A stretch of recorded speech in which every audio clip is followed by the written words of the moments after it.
did the trick. All right. So good morning. Tommy is going to be here. He's here. He's coming. Okay. So anyone who needs these, there we go. I don't understand. So I'm just going to listen. Tommy's coming, so let's get. Okay. All right. So.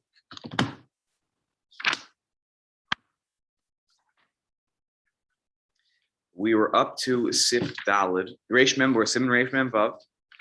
And we were up to Sif Dalid. The last thing we talked about was what the Aruch HaShulchan had mentioned about when your animal on Shabbos engages in something that is, it's unrelated to me. The animal is doing it because the animal is doing it. It's, walking all over the grass, pulling the grass out, maybe even with its, I don't know, it's doing something, but it's really, it affects me nor really the animal in any real way. So it is what it is, and we don't view that according to what the Aruch HaShulchan said as something that is problematic, right? As long as he said, "B'davar she'en hamalacha nogas la'atzmo lo shayach la'isr." There's no, it doesn't really involve me as the owner. I didn't commission it. I don't actually care what's happening. Then he says that there is no prohibition here because, again, the animal is not obligated to keep Shabbos. It's sort of obvious why. And really, the mitzvah here is about the owner ensuring that the behemoth doesn't do work on behalf of the owner or something that the owner would be happy with. Sometimes you do something for an animal, it's good for the animal, but what's good for the animal sometimes is good for you. So that also would be problematic. It also could be for food because let's say the cow is eating grass and it helps with digestion. I'm just thinking about that digestion and stuff. So right, so that's why you have to know. You have to know some circumstances it is a good thing. So you have to every situation needs to be analyzed on its own. Let's continue with Sif Daled in a Shulchan Aruch. Reish and Reish and Vav. If you're using the packet, I think it's at the top of the page. Right? You get that right? Yeah, top of page Yud. It says Yud at the top right left-hand corner. Simon Reish and Vav. Sif Daled. Right here. It says Yisrael shehiskir shvarim. You see that over here?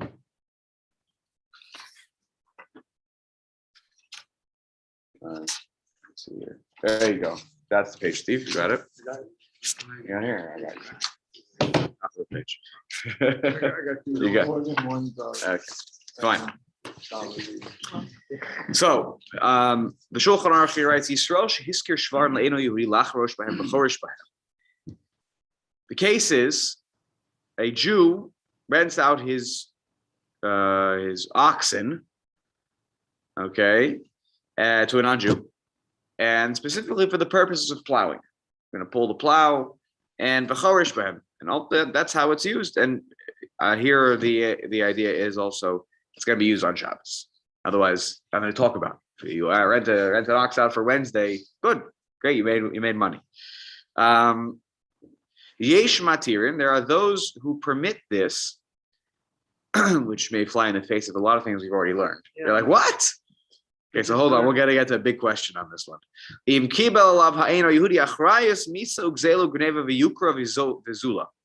When is this permissible? According to some, this is permissible if the non-Jew accepts responsibility, achrayus, upon himself or herself.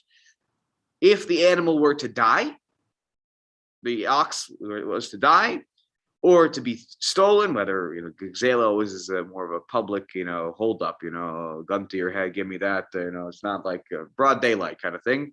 Gneva is, in the middle of the night, somebody came and stole the ox, or vayukra v'zula, the price of the ox goes up. The value of the ox goes up, the value goes down, and so therefore. Let's play out the scenario. The value of the ox, for whatever reason, suddenly comes into the hands of the non-Jew, and the ox starts working out and pumping iron, and the ox now can pull an even heavier plow. I'm obviously being a little ridiculous here, But whatever the reason is, or the market value, probably a more realistic situation, the market value of oxen changes, and suddenly this is a more valuable ox. So you say, look, now so let's say it goes up. So if it were to go up, so it's or to go down, vice versa. Let's say the market value goes down. That all is the responsibility financially is all borne by the non-Jew, meaning if it goes down, he still has to pay me back, he has to pay me the number we agreed to for the rental, even though the market value for rentals now down here. Oh, come on, my friend, look at the stock market. Sorry, you bore the complete responsibility for this. Or again, if it dies, generally when somebody is renting something, you have a car, you rent a car dies. What happens? It's not my problem. It's your problem. You're the owner. Here, ox dies, it is his problem. And now he has to pay the original owner, I guess, for the value. That doesn't matter. I need my value of my ox back. Well, but it was a rental. Sorry, you accepted all the responsibility. You didn't read the fine print. It's all on you. Excuse me, can I just ask, back up? Are we talking about renting the ox just for Shabbos or for like 4 days and Shabbos is included? I think certainly it's the first one will be very problematic. The second situation, we've talked about ways you can get around it. So I would assume it's the second one. Okay. Meaning Shabbos is a part of the deal. Right, Meaning okay. I'm going to rent it for you for a month. You want my ox, it's valuable to you. I rent it out to you, but I say you have all the achrayus. Anything that happens, it's on you. Okay? Latova l'ra, meaning the value, by the way, goes up, so that's to the benefit of the non-Jew who rented it out, because now all he has to do at the end is say, look, I'll give you back the ox, but you pay me the difference. Right? Now the ox is worth X. Depending on the country. Right. So again, where there's achrayus, completely right. If there's no achrayus, we'll see in a moment, there's nothing to talk about here. But all the achrayus goes to, achrayus literally means responsibility of everything goes to the non-Jew. But if it's stolen. It says here too, if it's stolen. It's stolen no matter what you're responsible. So no, so in the laws of Shomrim, if you have, even by the way, let's say that you have your car is a rental. It's a rental. It's behind it's the iPad. Let's say that you have a rental car, right? It gets stolen. Who's the responsibility, right? No, there's an iPad behind it that connects to the door. That your car gets stolen, right? Rental car. Am I responsible? Yes. Only if you're negligent. If it was negligence. No, if you have insurance pays, otherwise you pay. Not if you're negligent. If you're not negligent. If you're not negligent, the insurance will pay. If you're negligent. Yeah, but I'm talking the rental company gets the money no matter what. I paid or the insurance company pays. Right. That's what I'm talking No, about. let's say you have a car lease. That's what Not their car rentals. You have a lease. Car gets stolen. Yeah, you're right. I have insurance. Yeah, but let's say it was not negligent. There was no negligence involved. There was no whatever. I don't know. Maybe I guess you are responsible. Yeah, for you're that. responsible. So you didn't have insurance. Yeah. But that's because of how the contract was agreed. So here, so fine. Thank you. Right. So here, what we're envisioning is you get stolen. That's on you. Meaning that's yours. So you have to still pay me back the $200 for the ox, even if I don't have an ox coming back to me. So I guess in other circumstances, you might have said that you have some shomrim, some of the watchmen that the Gemara talks about. You're not responsible if there's theft, but there's no negligence involved. So here, even if there's theft, there's no negligence at all. It's the responsibility is borne by the non-Jew. Yesh omrim. A shomer chinam bears basically no responsibility unless there's pshia, unless there's negligence. Right. So, and we're talking about, but this is not a shomer. This is not a shomer chinam. Correct. Right. That you're absolutely right. Yeah. So a clarification, if a person is leasing a car.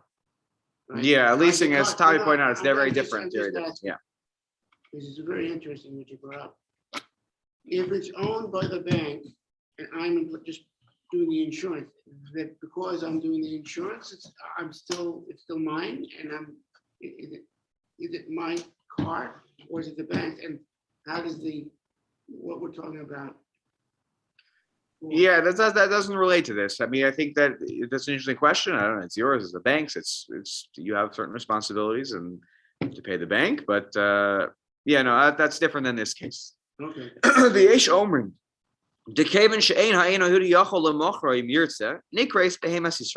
Some will say, even in that scenario where the achrayus is all on the non-Jew, still you can't do this because the non-Jew doesn't have full rights to it.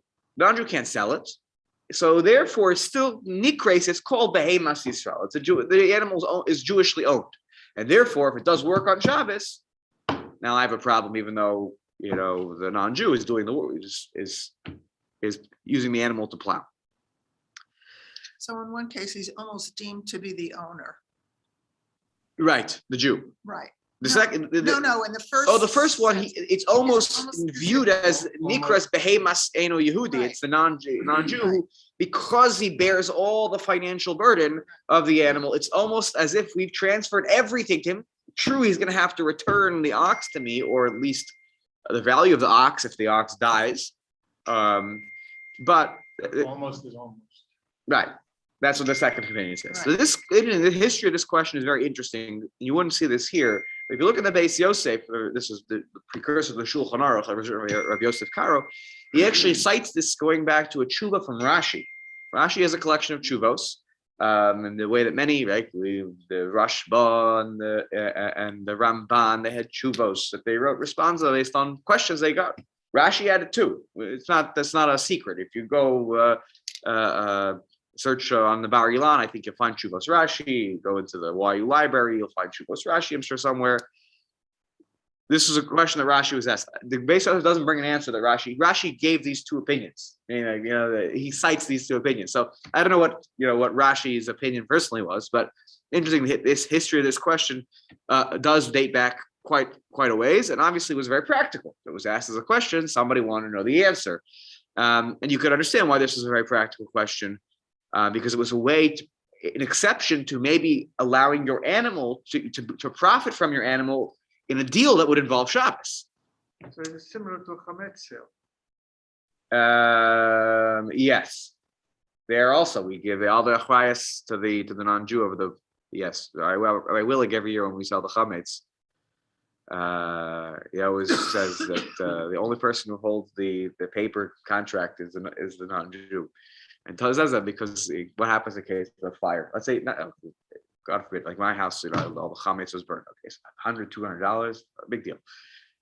There are big sales that are made in this, right? There are A liquor cabinet. yeah, not just a liquor cabinet, but you have a whole medical system, right? And all of their chametz is being sold. Now you're talking about tens of thousands of dollars of chametz. If it's completely all the responsibility is borne out by the non-Jew, he has to pay me back when Pesach is over. Suddenly he's in the hole because I'm not getting my chametz back. I could technically take him to court and say, you owe me $15,000. Now, no one wants to agree to that. So he always his famous line to the non-Jew who always buys egg. So you're the only one who's holding on to the copy of the contract. I guess it's a wink, wink, nod, nod too. But don't worry, no one's going to come after you if God forbid something like that were to happen. How does the medical? Again, it's very interesting. How does the medical? If you're a doctor, you have all this medicine at home. Don't worry about the chametz and medicine. Yeah, don't worry about chametz and medicine. It's a big chumrah. Okay. All right. Chaf. Mishnah Berurah down below. Actually, one more thing. Look at the Mishnah, the Ramah. He adds 4 words. V'ayin lamata b'simin zeh. He says, look below and a little further on. He sends you to what he's going to say later. We'll see in a moment what he's going to say. Let's look at the Mishnah Berurah though. Sif katan chaf. In kibel labachul. Edali lezeh have a hema kemoshel eno Yehudi umutar lachrosh babishamis. Through this, right, this agreement where he accepts the achrayas, the non-Jew accepts the achrayas, it is like you said, Ihinda. It's the behema. It's like it's owned by the non-Jew. Umutar lachrosh babishamis, and it's fine for me to allow that to go on. That the plowing will take place on Shabbos. And yes, it's true. My ox will come back to me in whole, so long as nothing happened to it. Mikol mokom hashta birshusa eino Yehudi kai legamre. But nevertheless, that right now it's completely in the hands of the non-Jew. Kaven the gam liyukra v'zul birshusa, because you know what? There's also a potential positive for this. The value goes up. He has to only pay me back, or he can give me back the ox and say, "You owe me the difference of the value of the gain that took place over the time of my rental. I was completely responsible for the financial burden, so now you have to pay me. I gain." So there is also a positive in a financial sense as well for the non-Jew. So that's why we might view this completely as owned by the non-Jew, even though it's not technically owned by the non-Jew. But maybe it's owned enough in a halachic sense. Chaf Aleph, Ayin Lamata, this is the part where he sends it down below. Hainu Dishnei Yesh Matir Makasu Sham. There are two opinions that we're going to see that for different reasons will allow such an arrangement in Sif Hey in the Shulchan Aruch. V'gam Haga b'shebesof hasimin muchach d'sfir le'kadas hamatir. And it seems also that the Ramah at the end of that simin, or the end of this siman, I should say, seems to side with the Yesh Matir, that to allow such a situation. So halacha, I'm meshenichtav sham. So it's halacha lamasa. What do we paskin in such a case? The answer is we're lenient, and that is also what the Aruch HaShulchan says about this question, based on the Ramah's right. Va'ikar kedei rishona, right? That is Shekain Sasam Rabbeinu Haramah. He writes here. Hey, we'll see in a moment. The Ramah seems to side with the first opinion that we just read here. Therefore, this should be an okay arrangement. This is one way to deal with the whole question. But I ask you, we've learned a lot together over the last number of months about Hilchos Amir La'akum, particularly with business arrangements. We didn't even talk about the Amir La'akum things that are on Shabbos.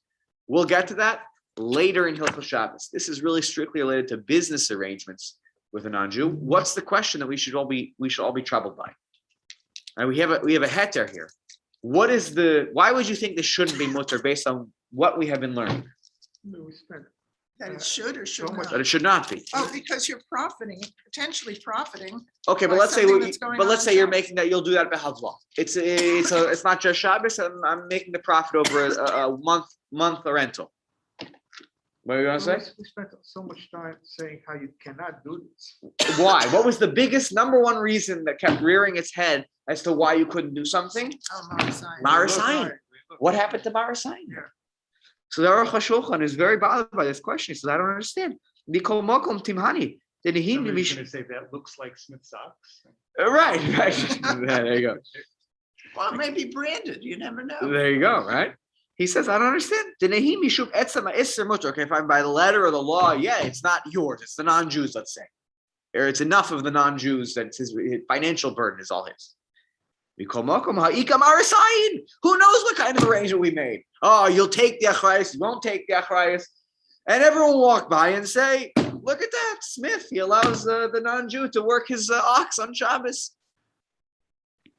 So what happened? What happened to Marasayan? Says Ulai.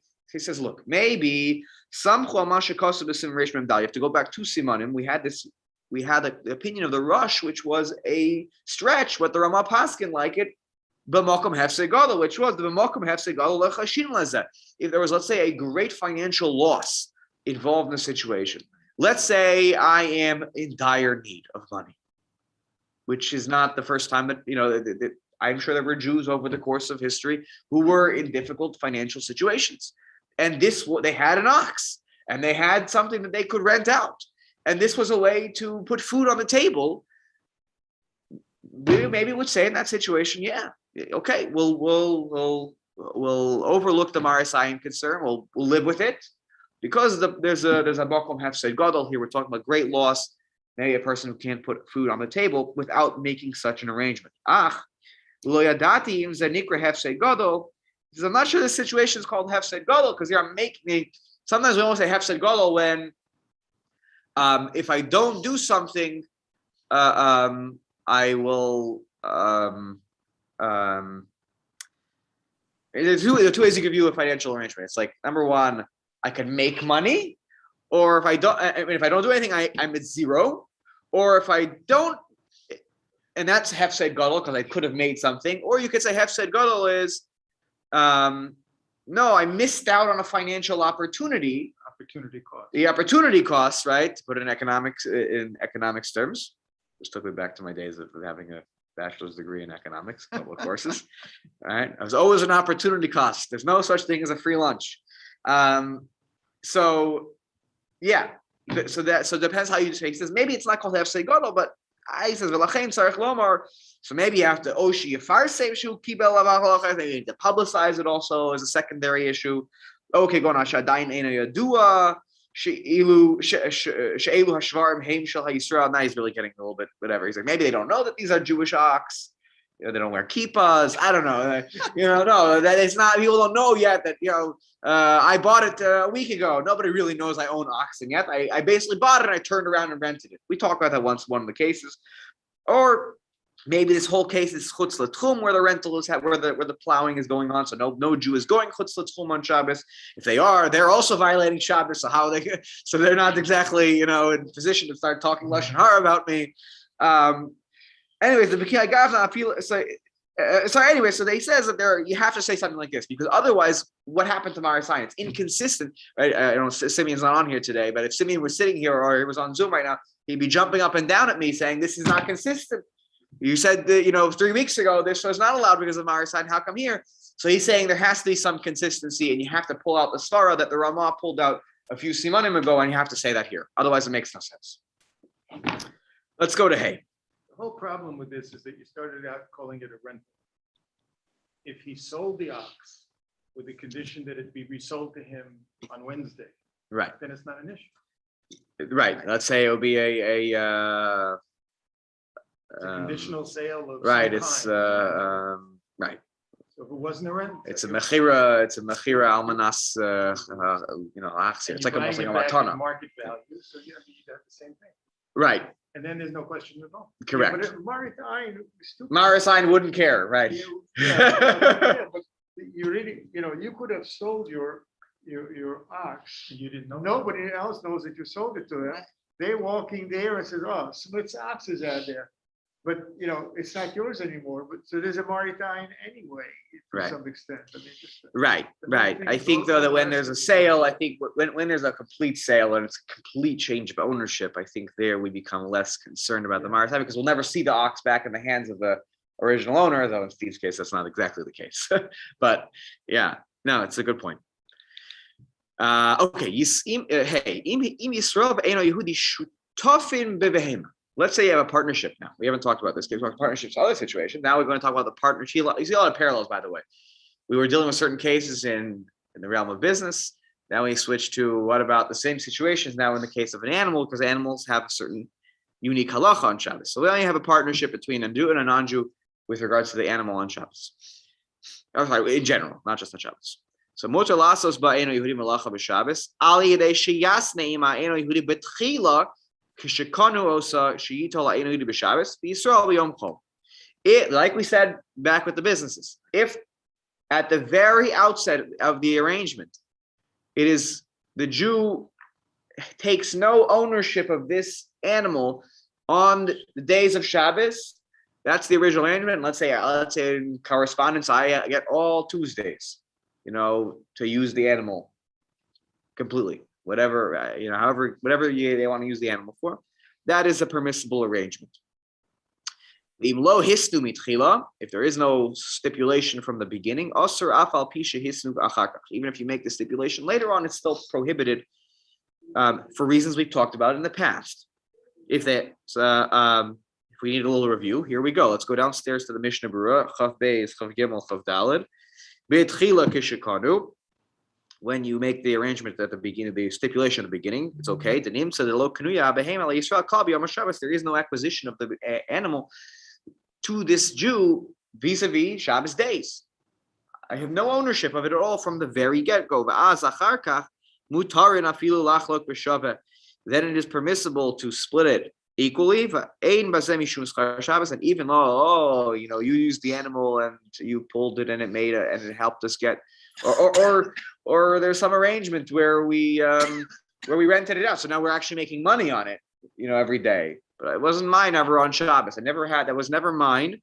So you can split everything equally, because I have one day, he has one day. So we together jointly rented this animal out for a week. We could split the week's profits. Don't have to start, handling of how much was it worth on Shabbos, how much was it worth on Tuesday. Kamosha Kosu B'Simration Hayasif Bez, as we've talked about in the past. V'gam de'az afilu im achrayus shneim b'shaveh kol yemos hashavua bein b'chol bein b'Shabbos mutter.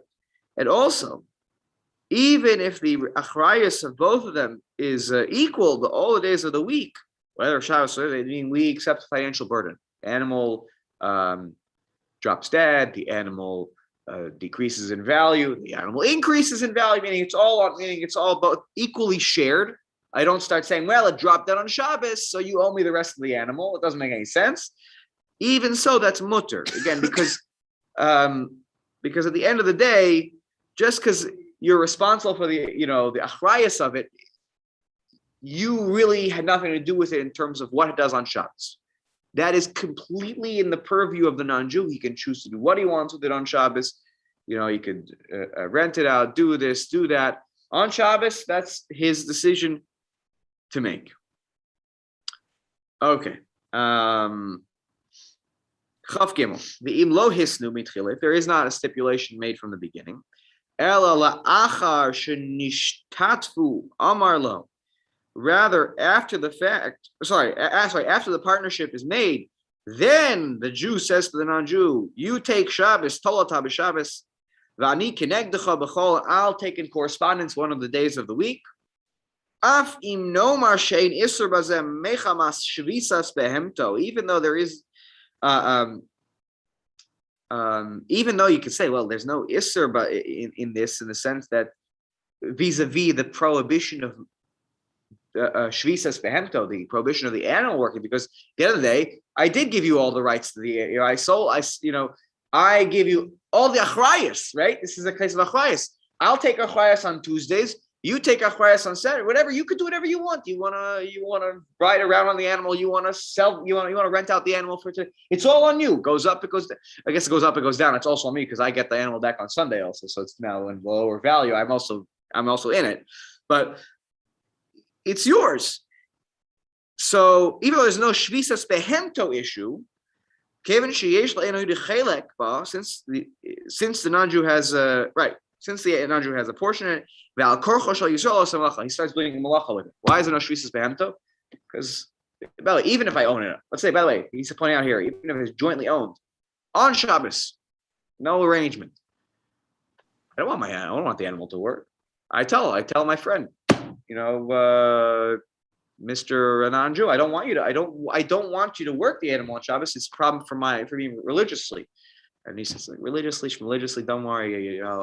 He doesn't know it doesn't hurt him. So he's doing it al korchod. The Shal Yisrael osim malacha. So it's not on me if he's doing it against my will, as we've talked about, by the way, right? Because at the end of the day, it's schar Shabbos, because if I'm getting Tuesday in correspondence to Saturday, all the profits from Tuesday, because when we rent it out, if I choose to rent it out on Tuesday, I get all the profits. And the fact that I have access to all the profits on Tuesday is because I gave him access to all the profits on Shabbos as a direct payment for something business arrangement that I made on Shabbos. As we talked about, this isn't new, that we discussed that as being problematic. And that's why you need to have the t'nai, as we've talked about in the past with other business arrangements. You need that with the animal as well. What time is it? Okay, we'll do one last comment here. Afal pisha hisnu achar kach. Even though you make the stipulation afterwards, it's still problematic. Miloshon zeh mashma dechol shekain im hisna lo hisna klal the aser. From this language, it appears that it's like an all the more so situation. If I don't stipulate that it should be also. That's what it sounded like, right? It's right. Even if there's three levels. I stipulate before the deal, I stipulate after the deal, and then I don't stipulate at all. So it sounds like if I don't stipulate at all, it should be the worst of the situations. Because then I even own the animal partially on Shabbos. The Beis Yosef, but in the Beis Yosef, in the precursor of the Shulchan Aruch that Rav Yosef Karo wrote, Mitzari Lomar, he's kind of citing to say, even after the arrangement, I don't make this stipulation. I don't make an arrangement. But let's say we have a weekly arrangement, and whatever we make for that week, we split it equally, 50-50, to shari. It should be mutter. The Beis Yosef seems to be angling that should be okay. Number one, it's not a schar Shabbos one because we're talking about havla, right? It's a week-long arrangement. The iser shvisas behemto svirale the einka, and there is no prohibition of shvisas behemto. Daha eino Yehudi oseb al korcho b'Shabbos mecha mas chelko sheyeshlo. The non-Jew, if he does something on Shabbos with our animal, he makes some arrangement with our animal on Shabbos. Well, he did it against my will. I've told him clearly from the beginning, I'm Jewish. It's one of my laws. But he does it anyways. And it's true, yes, I should have done this from the beginning. I should have made an arrangement. And that's wrong. Because I should be extra careful that the animal is not doing work on Shabbos and that I should be any kind of tied to that in any kind of way. Even if it's true, fine, I'm going to tell him don't. It's Baal Korcho. It's against my will. Nevertheless, I should have done that. I should have said Tola Tavachule. Omnam. From the language that here the Beis Yosef writes, the Yosef writes in the Shulchan Aruch, he doesn't want to rely upon what he was saying in the Beis Yosef as a sa'ad lahakel, as a way to maybe be a little lenient. He doesn't seem to want to go down that road here. Why not? Even according to the Beis Yosef that we mentioned before, that there's no problem of the animal working on Shabbos. We didn't allow such an arrangement, as we did talk about in the past, unless there was a really great financial need, right? Suddenly now you're splitting what was also made on Shabbos. It's a little bit fishy business. You'll say, "Oh well, I told you not to do the." Whereas on the business side, right? Let's say you had a business and it was jointly owned on Shabbos, and he did all the work, and I told him don't. But so there we also said that okay, maybe you could technically, but we don't like it. Maybe it has to go because number one, you have the whole Amarithayan thing hanging over this. He says here similarly, maybe we should only allow this. That's why he didn't mention it here, because maybe he only allows us b'makom hefsed gadol. Lefi das harama le'el b'rama sif aleph b'haga, as the Rama wrote in the previous siman in sif aleph. Also, only when it's a makom hefsed gadol will we rely on such an arrangement, because again, the Haris Ayin concern is there and hanging over it, even though technically you can get around all the problems by the letter of the law, and it's at Mashra of Magen Avram. And it appears in the Magen Avram's commentary, the Yesh Lismoch that in a Malcolm Hefsed Gadol, you could actually rely on that opinion if you failed to have done this arrangement from the beginning, and now it's already after the fact. Can I keep the schar? I have to, like the Rambam, do I have to give away a seventh first and then split the other 6 days? He says, look, you can rely on it, but Malcolm Hefsed Gadol, though I would tell you that we talked about previously in those other business arrangements, not the animal ones. You have a responsibility also in some ways to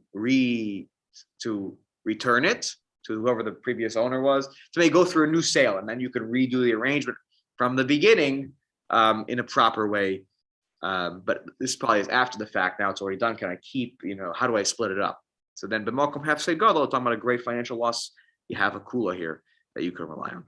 Well, stop. Yeah. In the other situations, we were talking about kalim, and there's no shvisat kalim. Correct. There's no problem with the kalim. Yeah. Right. So there's a difference, really.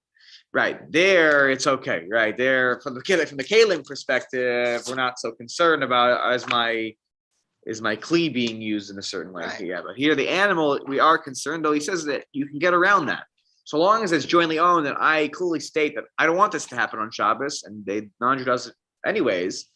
Then it is not on me.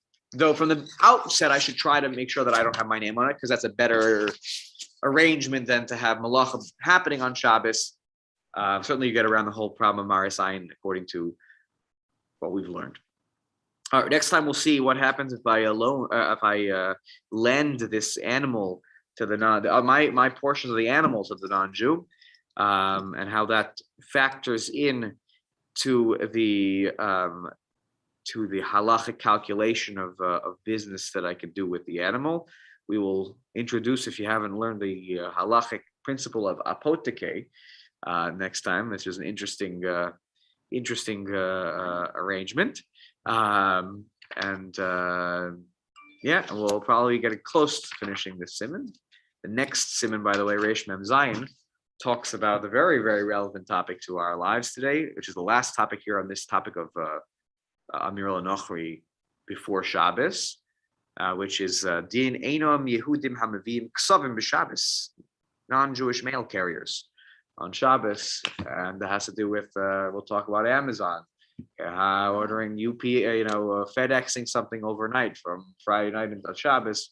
As I mentioned, I think weeks and weeks ago, not so simple. We'll see what happens about also you get your paper delivered on Shabbos morning.